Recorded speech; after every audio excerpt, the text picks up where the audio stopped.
Muscles हमारे शरीर में 3 तरह का होता है। कितने तरह का होता है? 3। इंग्लिश में ही लिखेंगे लेकिन सब समझ में आएगा, डरना नहीं है। एक आपका मसल्स होता है जो देखो हड्डी से जुड़ा हुआ। स्मूथ मसल्स भी जो है अपने आप कॉन्ट्रैक्शन से रिलैक्सेशन होता है, तो एक मसल्स का प्रकार है। फिर आपका नर्वस टिश्यू क्या चीज का बना हुआ है? न्यूरॉन का बना हुआ है। क्या चीज का बना हुआ है? न्यूरॉन, या इसको कहते हैं तंत्रिका। क्या कहते हैं? तंत्रिका। अब तुम बताओ कहाँ पाया जाता है? बोलो, देखो तो लिखा हुआ है। एपिथेलियम शरीर के जंतु के शरीर को ढकने या बाह्य रक्षा प्रदान करने वाली एपिथेलियम ऊतक होती है। शरीर के अंदर बहुत से अंगों और कोशिकाओं को ढकते हैं। ये विभिन्न प्रकार के शारीरिक अंगों को एक दूसरे के लिए अवरोध का निर्माण करते हैं। त्वचा, मुंह, आहार नाली, रक्त वाहिनी, नलिका तंत्र, फेफड़ा, कोशिका, ये सब चीज में क्या चीज का बना हुआ है? बाहरी लेयर क्या चीज का बना हुआ है?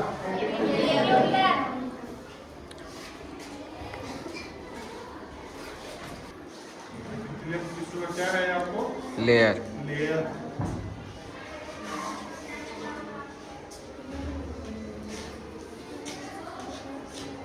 संयोजी ऊतक में क्या है? रक्त एक प्रकार का क्या है? संयोजी ऊतक। संयोजी ऊतक। इसे संयोजी ऊतक क्यों कहते हैं बताओ? क्योंकि ये पूरे शरीर को एक दूसरे से कनेक्ट करता है, इसलिए इसको क्या कहते हैं? संयोजी ऊतक।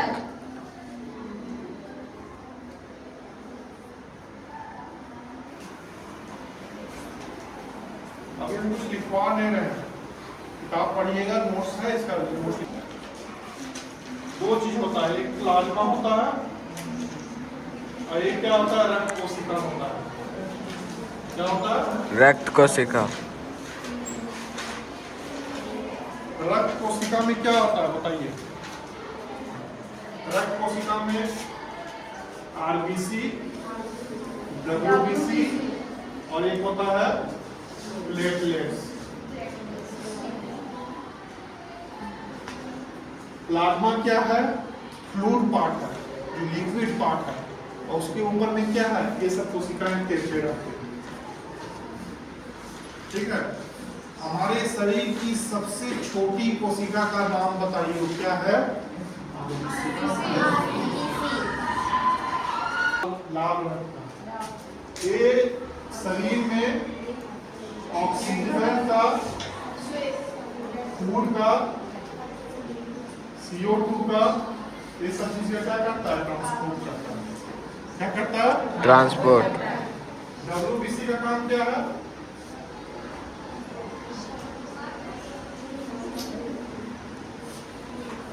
सुरक्षा प्रदान करता है। क्या प्रदान करता है? सुरक्षा। जो डिजीज कॉजिंग से क्या करता है? लड़ता है। प्लेटलेट्स का काम क्या करता है? रक्त का थक्का जमा होता है। क्या करता है? रक्त का थक्का जमा होता। जैसे कहीं से भी आप रक्त होते हो तो क्या हमेशा ब्लड निकलते रहता है क्या? न सर। नहीं निकलता है, कुछ देर के बाद वो जम जाता है। किसी कारण से जमता है? रक्त में उपस्थित प्लेटलेट्स के कारण।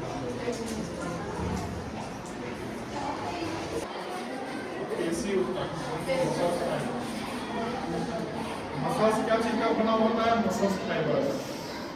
मसल्स फाइबर क्या है? सेल। उससे क्या बना होता है? पेशी होता है।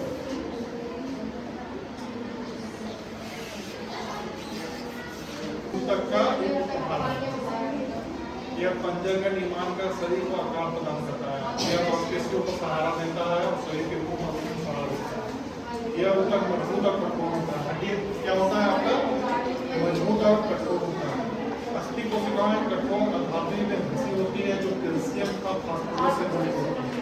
हड्डी में क्या होता है जी? कैल्शियम और फास्फोरस। अब जैसे देखो, दो हड्डी अगर आपस में जुड़ेगा तो वो स्नायु के द्वारा जुड़ेगा। ये लिख लो, दो अस्थियां आपस में एक दूसरे से संयोजी रूप से स्नायु के द्वारा जुड़ती है। अस्थि को मांसपेशियों जोड़ता है। दो वर्ड लिख दो लाइन लिख लो। जुड़ा हुआ है तो उसमें लिगामेंट होता है, उसको स्नायु कहते हैं। और देखो ये मांसपेशी है, ये हड्डी से जुड़ा हुआ है, किससे जुड़ा हुआ है? टेंडन से। बताओ, स्नायु जोड़ता है।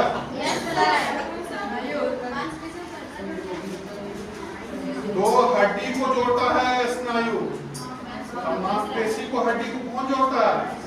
कंडरा जोड़ता है। इतना मारेंगे ना तुम लोग को। अभी 3 गो मसल को कॉन्ट्रैक्शन करा सकते हैं। पैर का मसल्स को कॉन्ट्रैक्शन करा सकते हैं ना, ऐसे कराओ।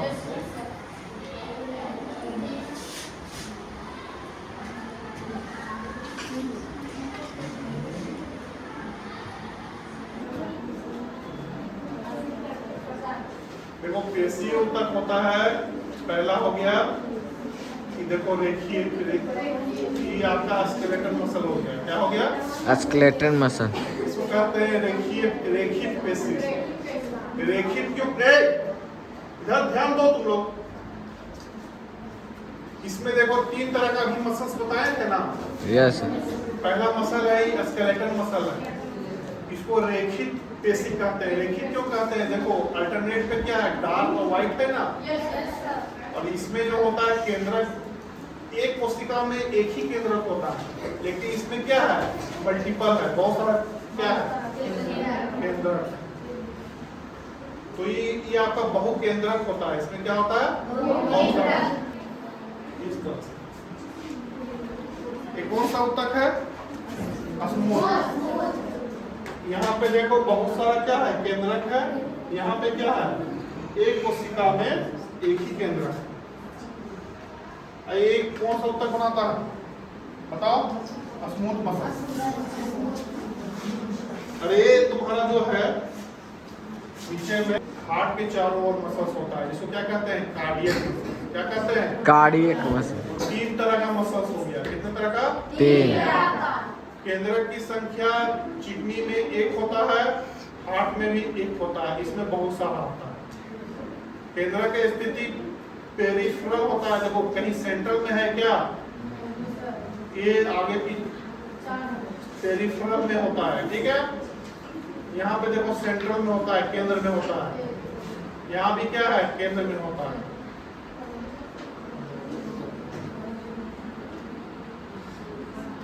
इसी के बारे में सब लिखा हुआ है। हमारे शरीर में वसा कहाँ पे संचित होता है, स्किन के अंदर। उस टिश्यू को क्या कहते हैं, वसामय ऊतक। क्या कहते हैं, इसको इंग्लिश में कहते हैं एडिपोज टिश्यू। क्या कहते हैं, एडिपोज टिश्यू। ये तुम्हारा क्या है, तंत्रिका ऊतक। तंत्रिका ऊतक में क्या है, एक केंद्रक है, एक डेंड्राइट है। क्या है आपका, और ये जो लंबा स्ट्रक्चर है इसको क्या कहते हैं, तंत्रिका कहते हैं। क्या कहते हैं, तंत्रिका। अब जैसे देखो एक तंत्रिका तंत्र दूसरे तंत्रिका तंत्र से जुड़ा हुआ होता है। यहाँ पे क्या है, दूसरे तंत्रिका तंत्र से जुड़ा हुआ होता है।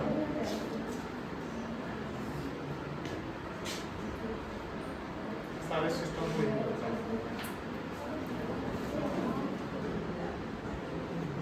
Areolar adipose. एडिपोज जो होता है वसा का संचय, ठीक है। अस्थि समझ गए, हड्डी। कंडरा स्नायु समझ गए। कौन बताया कंडरा स्नायु का? दो हड्डी को जोड़ता है वो स्नायु, एक हड्डी एक मसल को जोड़ता है उसको।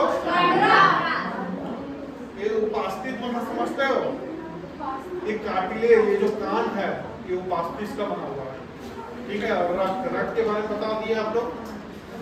ये तरल संयोजी ऊतक है। तरल ऊतक कितने तरह का होता है, पेरेन्काइमा, कोलेन्काइमा और स्क्लेरेन्काइमा। अब जाइलम ऑफ फ्लोएम क्या है, जटिल ऊतक। क्या है,